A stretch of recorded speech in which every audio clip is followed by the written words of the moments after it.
ازيكم عاملين ايه؟ انا هبة عندي 32 سنة، متجوزة واحد اسمه شريف. كان من اطيب الناس، بس كان من النوع الصامت اللي بيعبر عن حبه بالعمل والفلوس وتلبية الطلبات. انما انا كنت رومانسية زيادة، وبحب الكلام اللي بيتقال في الروايات. مع الوقت ومع ضغط العيال ومصاريف المدارس والبيت بقى عامل زي المكنة، مفيش روح، مفيش ضحك، مفيش وحشتيني. وانا بصراحة مفتقدة الحاجات دي كلها، لان هو نسيني. اهم حاجة عنده البيت والشغل والمصاريف والعيال. وفي يوم كنت قاعدة حزينة على حالي وبقلب على الفيسبوك، ودخلت على جروب طبخ، لقيت واحدة منزلة بوست عن مشكلة زوجية. فدخلت علقت بوجع وقلت كلهم كده، مفيش راجل بيقدر.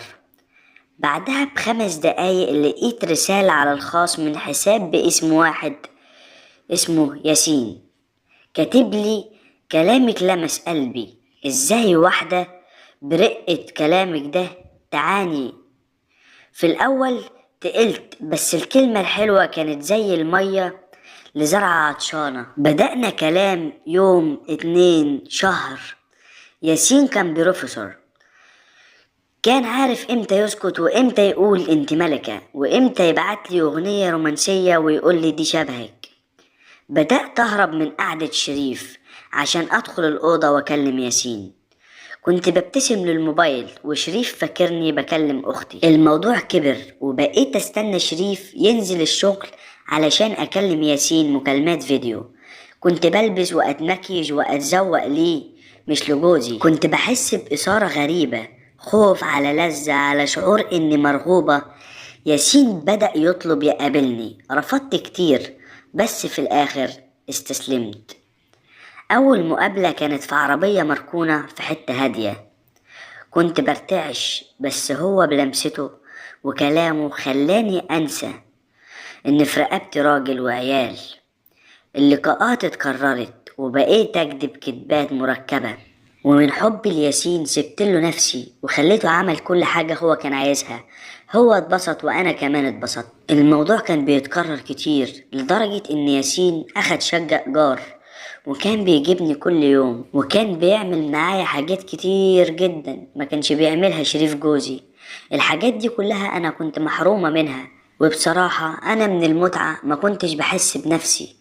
كنت ممكن أقعد أكتر من 3 ساعات، نكرر العلاقة أكتر من 4 مرات أو 5 مرات، ما كناش بنشبع. المهم لما شريف كان بيكلمني كنت بكدب كدبات مركبة: أنا عند جارتي، أنا في السوق، أنا بشتري قماش. وفي كل مرة كنت برجع فيها البيت كنت بحس إن ريحة الخيانة فواحة، بس كنت بغسل وشي وأمثل دور الزوجة المخلصة. وفي يوم الشيطان وزني وقابلته في شقة هو مأجرها. كنت فاكرة إن دي قمة الحب، بس الحقيقة كانت قمة الرخص. وأنا هناك قلبي كان مقبوض، بس هو كان بيطمني.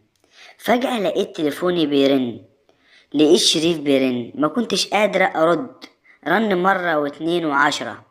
خفت وقلت لياسين لازم أمشي، ونزلت بسرعة وركبت تاكسي وأنا بختلق قصة لسبب غيابي. لما وصلت البيت لقيت شريف قاعد، الموبايل في ايده وعيونه فيها نظرة عمري ما شفتها، نظرة الميت. شريف كان فاتح اللابتوب بتاعي في البيت، والواتساب كان مفتوح، وشاف كل كلمة وكل صورة وكل تفصيلة. أنا اتسمرت مكاني، محاولتش أنكر لأن الرسايل كانت بتقول كل حاجة. شريف ما قالش ولا كلمة. شريف قام دخل الأوضة ولم هدومي في شنطة بلاستيك كبيرة، ورمى الشنطة عند باب الشقة وقال لي بصوت واطي ومبحوح: لو قتلتك هبقى لوثت ايدي بدم واحدة ما تستاهلش. اطلعي برا، وعيالك مش هتشوفيهم تاني إلا في المحكمة. خرجت في نص الليل، رحت لياسين عيطتله وقلتله شريف عرف، أنا ماليش غيرك. عارفة رد فعله كان ايه؟ بصلي ببرود وقال لي: انا مش حمل مشاكل وفضايح، انت ست متجوزة ودلوقتي بقيتي مطلقة، وانا اهلي ما يرضوش يخلوني اتجوز واحدة خانت جوزها. مع السلامة، امشي من هنا. وياسين قفل الباب في وشي، ونزلت وقفت في الشارع لوحدي. خسرت جوزي وولادي وكرامتي وحتى الوهم اللي بعت عشانه كل حاجة، طلع أول واحد يبيعني. النهاردة أنا مريضة نفسيا، باخد مهدئات، كل ما بشوف صورة ولادي في الموبايل بموت في الدقيقة 100 مرة. وفي النهاية حابة أعرفكم، الخيانة مش حل للإهمال، دي انتحار للسمعة والروح. اللي يكلمك في الضلمة هيحتقرك في النور، والبيت اللي يتهد بالخيانة عمره ما يتبني تاني. حافظي على سترك، الوجع ده ملوش علاج. وكده وصلنا لنهاية القصة. أتمنى ما تنسوش تدعمونا بلايك واشتراك في القناة علشان تشوفوا منا كل جديد.